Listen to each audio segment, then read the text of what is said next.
He was the kind of man people praised before they knew him. Polished. Articulate. Always early. Always smiling. At work, he was the one who stayed late without being asked. At parties, he laughed at everyone's jokes even when they weren't funny. He replied to texts within seconds. He never complains. He wore success like a tailored suit, sharp on the outside, but suffocating at the. On paper, his life was enviable: a stable job, a respectable partner, a social circle full of birthday dinners and filtered vacation photos. His parents told their friends, "We're proud of him." Strangers scrolled through his life and felt a TW. But every morning, there was a moment. A silent no. No excitement. No joy.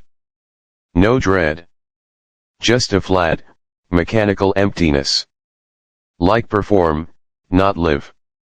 And that feeling, it didn't go away. Not after the raise.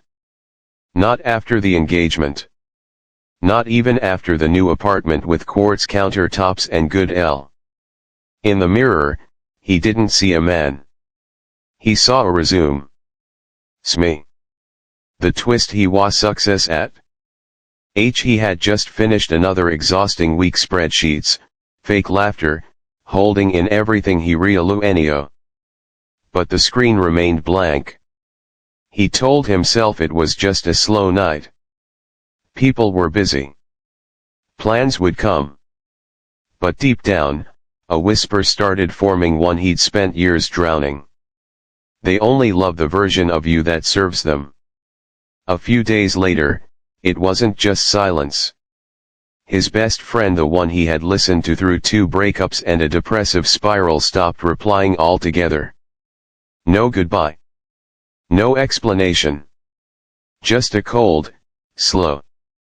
And the girl he thought he'd marry, she broke it off on a Tuesday. Calmly. Clinica. You're good. But I don't know who you are. You. He didn't cry right away. Not because he was strong, but because the shock hadn't worn off.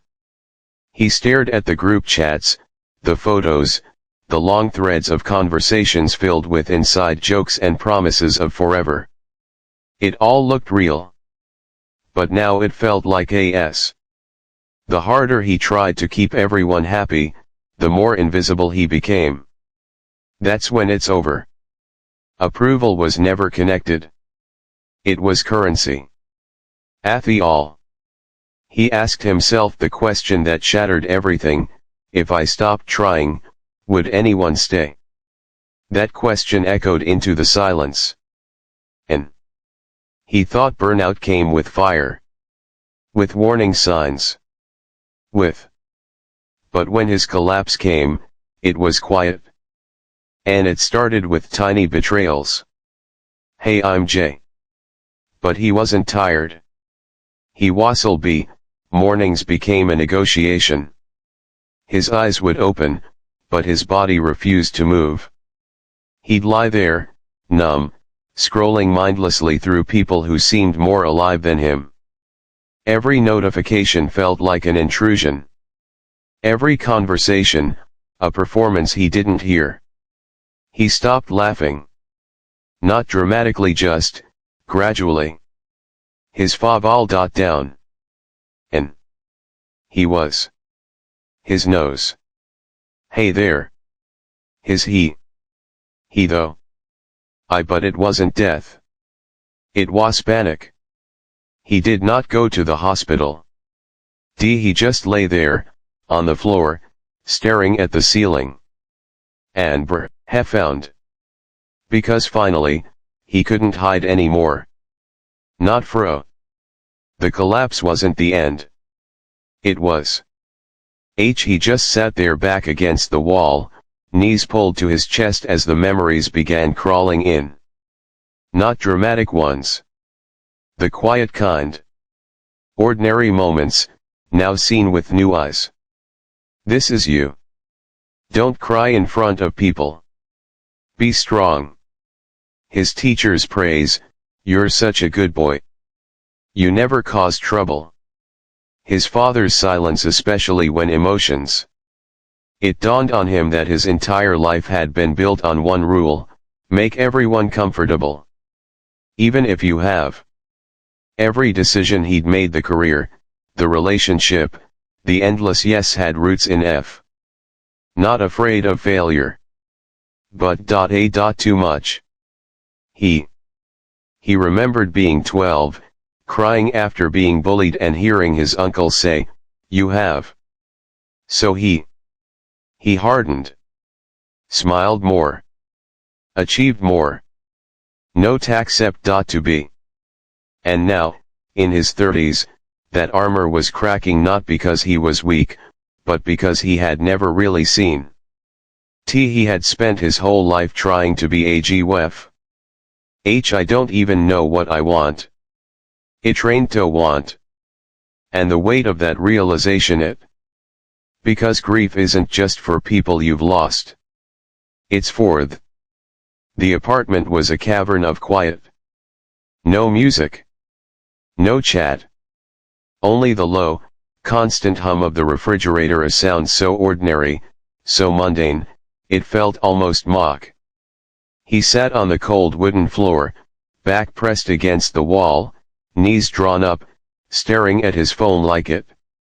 Minutes stretched into hours. Each tick of tea. He thought about calling someone. Anyone. But what would HW? His mind flickered to the past, all the times he had hidden his pain behind smiles, all the moments he'd erased himself to fit the mold. Now, in this silence, there was no mask. He felt but then, his hand reached into the dark beside him and found a notebook. He opened it, pages blank except for the first time, H. And in that, a spark of hope. The night stretched on. He wrote. Not rules. Not less. Pain. Confusion. For the first time in years, he wasn't pretending. He was each night, he peeled back the layers he'd buried, the mistakes, the betrayals, the moments. He wrote like a man drowning, clawing his way to the surface. Each word was a breath. Each sentence, a lee. The lessons did not come from books or mentors. They came from heartbreak. From the mornings he wishes. You are not your prince. Say. Lesson 3, 10 lessons. 20 lessons. 50 lessons. The pages multiplied. Each lesson was. And with every word, he felt a shift. A slow, steady unburdening. He knew the road ahead wouldn't be easy. This map was not it was truth. And he used to believe life was a script written by others, a set of rules he had to But the first crack came. He said no. Juice. To a request that He felt the old panic rise, but he held on. The world is. He cut ties with the friend who only showed up too often. It hurt. It felt like better. And then, this is it? No, be just the tea. The twist, the need. First of all, the cracks. Just as he began to feel the fragile freedom of his new self, first, a message from his ex, simple, cold, but loaded with history, "I've been T." Then a phone call from the friend he'd cut off, voice heavy with guilt and regret, "You've changed." And then, unexpectedly, the job offers came flooding back from places. He stared at these echoes of his old life, the people and places that had shaped him, controlled him, defined him. But this time, he didn't feel the pull to perform, to please, to pretend. Instead, A deep awareness. When his ex said, Yuri, he nodded. No angel. He was someone new. The twist, they all wanted the old him back. But he was gone. The chaos still came. But he found himself laughing at a joke without worrying if it made him look smart. Sleeping through. He realizes. It was about letting go. Letting go.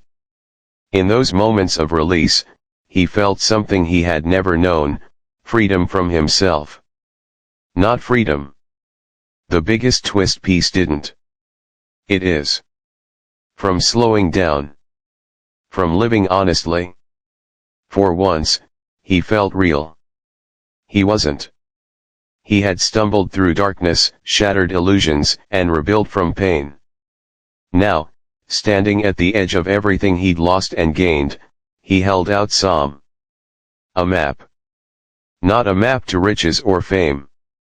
But freedom. 50 lessons carved from him.